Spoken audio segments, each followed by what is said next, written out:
James Thornton sat at the polished oak desk in his penthouse office, the early morning sunlight streaming in through the floor-to-ceiling windows that overlooked the city skyline. His office, like everything else in his life, was a testament to his success. Custom-made leather chairs, rare art pieces from around the world, and sleek technology filled the space, each element reflecting his status as one of the most successful entrepreneurs in the country. This day, however, was unlike any other. Today, James was preparing for a meeting that could change the trajectory of his empire. He'd been working tirelessly for months to secure a partnership with a powerful European conglomerate that could potentially triple his company's revenue. The deal was nearly sealed. All that remained was a face-to-face meeting with the head of the firm, something that could only be done in London. His flight was scheduled for 10 a.m., and by 5 p.m. London time he would be sitting at a long mahogany table in a grand conference room, shaking hands with the men who held the future of his company in their grasp. He glanced at his watch, 8:45 a.m. His jet was prepped and ready at the private airstrip. His assistant had meticulously organized his travel itinerary. His advisors had briefed him on every potential question or concern the Europeans might raise. Every detail had been planned to perfection, as it always was in James Thornton's life. He didn't believe in leaving anything to chance. As he stood up from his desk, James felt that familiar rush of anticipation that came before every big deal.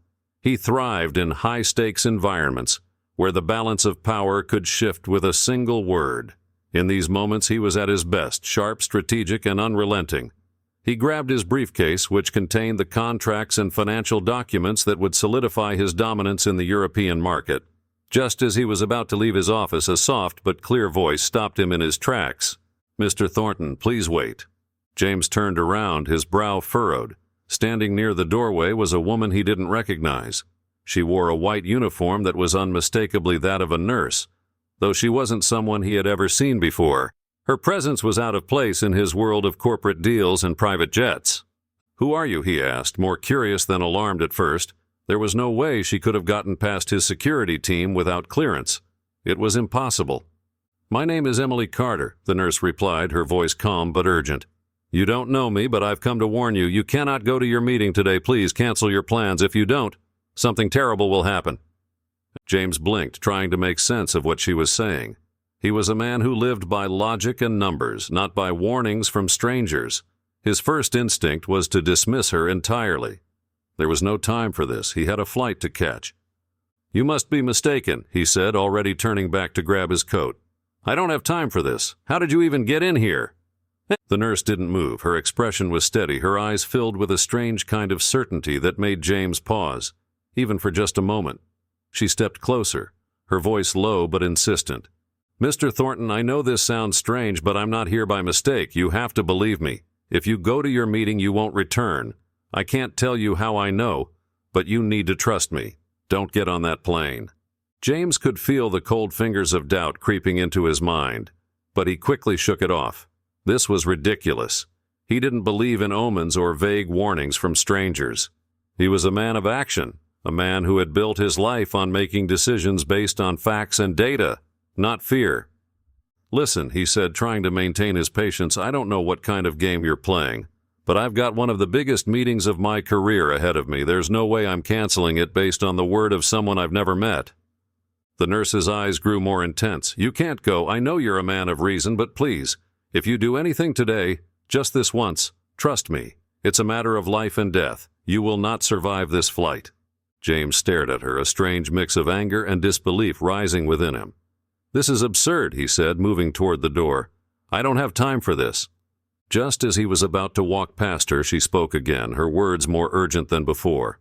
"Please, James, think about everything you've built, your empire, your family. What good will any of it be if you're not here tomorrow?" He stopped. How did she know about his family? His life was private, carefully guarded from public view.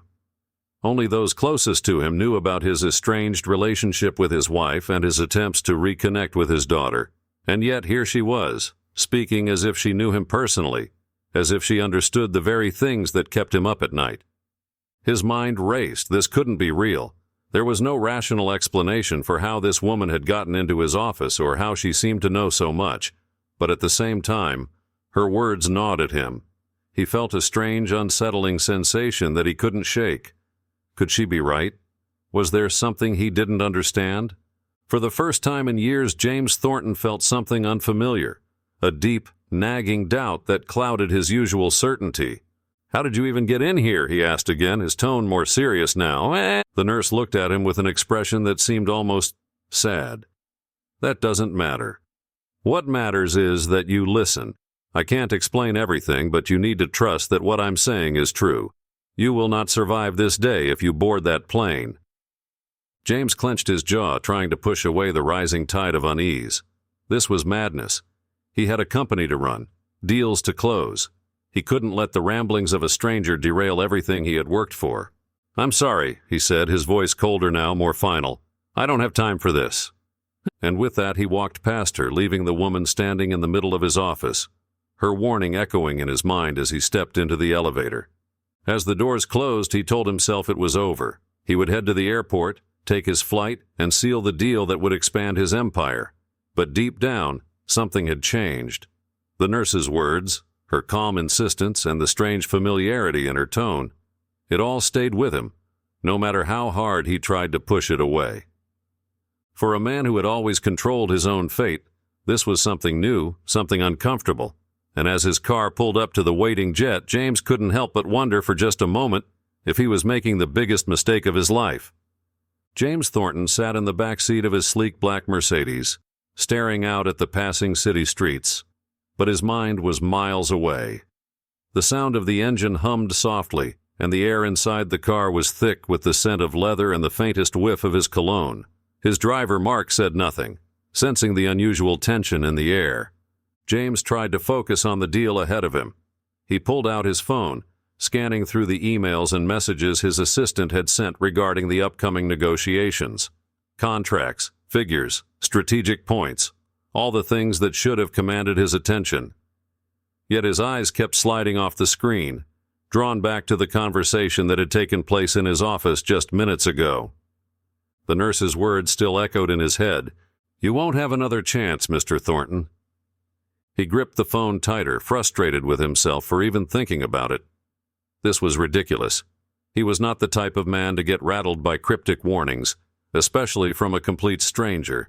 And yet here he was, feeling the weight of something he couldn't explain. James wasn't a superstitious man. He had built his entire empire on logic, strategy, and calculated risks. He didn't leave room for the unknown. And he certainly didn't make decisions based on feelings, but what was it about her that made her words linger? The car came to a stop at a red light, and James glanced out the window at the people on the street. Pedestrians hurried by, busy with their own lives, oblivious to the turmoil that was brewing inside his mind. They were just as unaware as he had been this morning before the nurse had appeared. For the first time in his career, James felt uncertain. It wasn't a feeling he liked. He unlocked his phone again, scrolling down to find his assistant's number. A strange thought crossed his mind, and before he knew it, he was dialing. "Mr. Thornton," came the familiar voice of Lisa, his trusted right-hand woman. She had worked for him for years and knew his routine as well as he did. "Lisa, I need you to check something for me," James said, keeping his voice as casual as possible.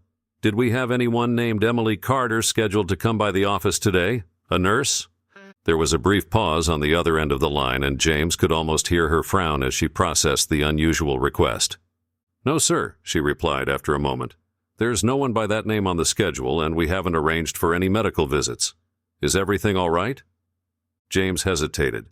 What was he supposed to say? That a nurse had shown up out of nowhere, warned him not to attend his meeting, and now he couldn't stop thinking about it? It sounded absurd even to him. "I'm fine," he finally said, shaking his head as if to dispel the lingering doubt. "Just checking something, thanks." He ended the call and slipped the phone back into his pocket, but the nagging feeling wouldn't go away. His logical mind told him to ignore it, that this was just a random encounter that meant nothing. But what if it wasn't? What if there was something more? As the car pulled into the private airstrip, James forced himself to focus. His pilot was already waiting by the sleek silver jet, ready to fly him across the Atlantic to London. This was just another day, just another deal. He couldn't afford to let strange warnings or irrational fears cloud his judgment. The driver opened the door for him and James stepped out, squinting in the sunlight. He took a deep breath, straightened his suit jacket, and walked toward the plane.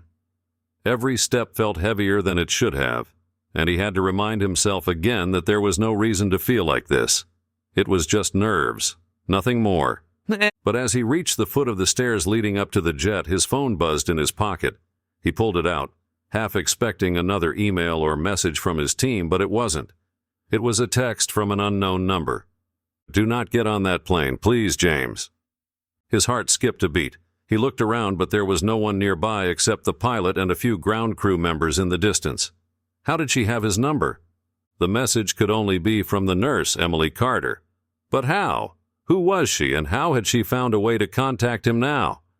James stared at the phone screen for a long moment, his hand trembling ever so slightly. The weight of her words pressed down on him even harder now. There was something about the way she had spoken to him, her calm, steady tone, the way she seemed to know him in a way that no stranger should. And now, this message, arriving just as he was about to board the plane. His mind raced through the possibilities. Maybe it was just a coincidence. Maybe someone was playing a prank. But what if it wasn't? What if there was something he didn't know? He could feel the seconds ticking away. The plane was ready to go, and his meeting was only hours away. The deal was within reach, and missing it could cost him everything. Yet here he was, paralyzed by a decision that didn't make sense. "Sir?" the pilot called out, breaking James from his thoughts. "We're ready when you are." James looked up at the plane, his pulse quickening. His life had been built on certainty, on making decisions with confidence. But now, for the first time in a long time, he wasn't sure what to do. He glanced down at the phone again, rereading the message. "Do not get on that plane." Against everything he believed in, against all reason and logic, James made a choice. He wasn't going. He couldn't explain why, but something deep inside told him that this was the right decision. He looked at the pilot, who was waiting for his signal. "Cancel the flight," James said, his voice firm despite the turmoil raging inside him. "I'm not going." The pilot blinked in surprise but didn't question him. "Of course, sir. I'll inform the crew." James turned away from the plane, feeling a strange mix of relief and apprehension. He didn't know what would come next, but for now, he had made his choice. He walked back to the car, unsure of what to do next. The feeling of unease still gnawed at him, but at least he had taken control, even if it meant canceling the most important meeting of his career. Back in the car, he pulled out his phone again, staring at the blank screen, half expecting another message to appear. But none came. The silence felt deafening.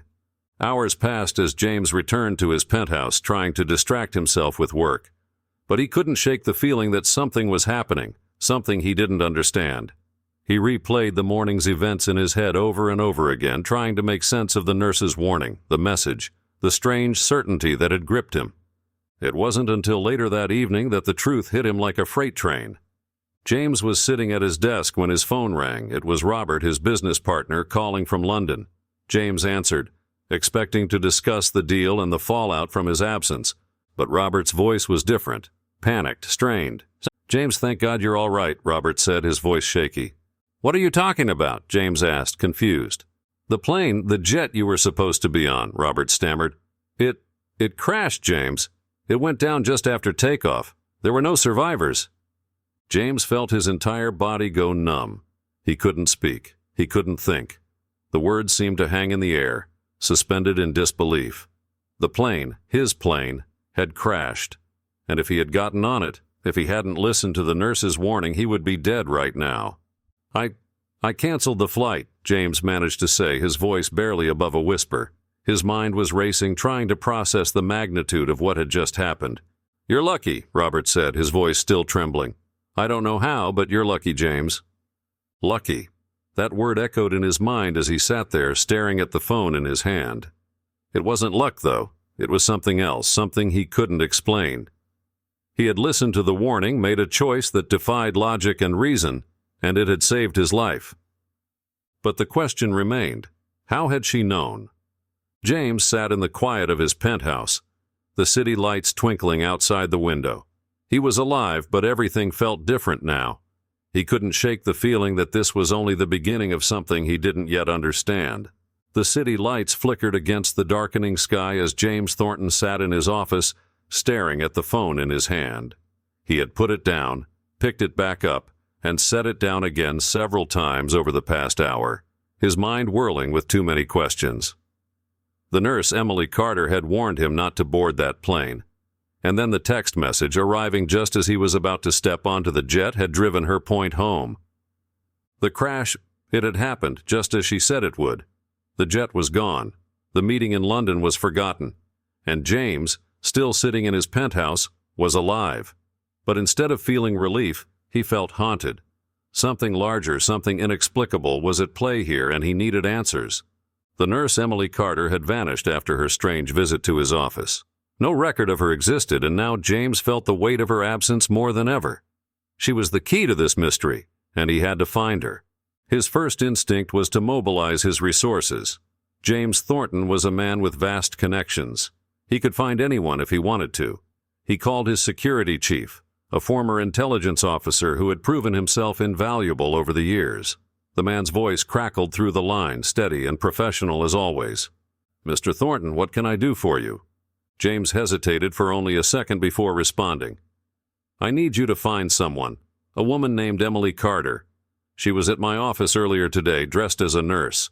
I need to know who she is, where she came from, and why she was there." The security chief paused for a moment, likely running the name through his own mental database of contacts. "Understood, sir. I'll begin the search immediately." "Be discreet," James added, leaning back in his chair. "I don't want this getting out." "Of course," the man replied before hanging up. James placed the phone down on his desk and exhaled deeply. He couldn't shake the feeling that this was more than just a coincidence. There had been something about Emily, something beyond the surface. She had spoken to him as though she knew him personally, as though she had insight into his life, his plans. And then there was that warning, that cryptic but undeniable message about the flight. He ran his fingers through his hair, leaning forward and resting his elbows on the desk. The usual confidence he carried, his unwavering belief in logic and control, was gone. In its place was doubt, uncertainty, and a gnawing feeling that perhaps his life wasn't as firmly under his control as he had always believed. Days passed. His security team, known for their efficiency, reported back nothing. They had searched through databases, hospital records, and public information, but no Emily Carter had been registered as a nurse in the region. The name was a dead end, leaving James more frustrated than ever. Who was she? How had she known? And why had she come to him? As the hours ticked by, James found himself replaying every moment of that encounter. He couldn't help but wonder if this was some kind of elaborate setup. But if it was, to what end? And by whom? Every explanation seemed as unlikely as the next. He was a man used to finding answers, but now he was adrift in a sea of questions that had no resolution. It wasn't until nearly a week after the crash that something unexpected happened. James was sitting in his penthouse late one night, staring blankly at his computer screen, his mind far from the numbers and documents displayed before him. His phone rang, breaking the silence of the room. He picked it up without looking at the caller ID. "Thornton." "Mr. Thornton?" came the voice of his security chief, sounding more uncertain than James had ever heard him. "I think I've found something." James sat up straighter, his pulse quickening. "What is it?" "There's no Emily Carter on any official records," the man said slowly, as though he was still processing the information himself. "But I checked some older databases, historical records, and I found an Emily Carter who was listed as a registered nurse in this city." James felt a flicker of hope. "Where is she now?" There was a long pause. "She died 23 years ago." The words hung in the air, each one more absurd than the last. James blinked, gripping the phone tighter. "What are you talking about? That's impossible. I saw her. She was right in front of me." "I know, sir, but the records are clear. Emily Carter was a nurse, but she passed away 2 decades ago in a car accident. I cross-checked the data. It's her." James's mind reeled. This couldn't be happening. He had spoken to her. She had stood in his office, warned him, and sent him that text message. And yet, here was his most trusted security expert, telling him that the woman he had met was long dead. How could this be possible? He could feel the ground slipping from beneath him. His reality, the carefully constructed world he lived in, was beginning to fracture. There had to be an explanation, a prank, an impersonator, someone playing an elaborate game. But how would they have known about the plane crash? How could they have predicted something like that?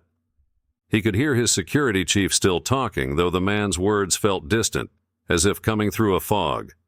"I'm looking into it further, sir, but this is highly unusual. I don't know what to make of it." James hung up without responding, the phone slipping from his hand and landing softly on the carpet below.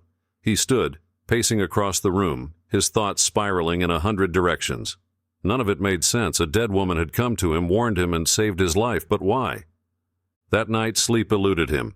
He lay awake, staring at the ceiling, his mind trying to wrap itself around the impossible.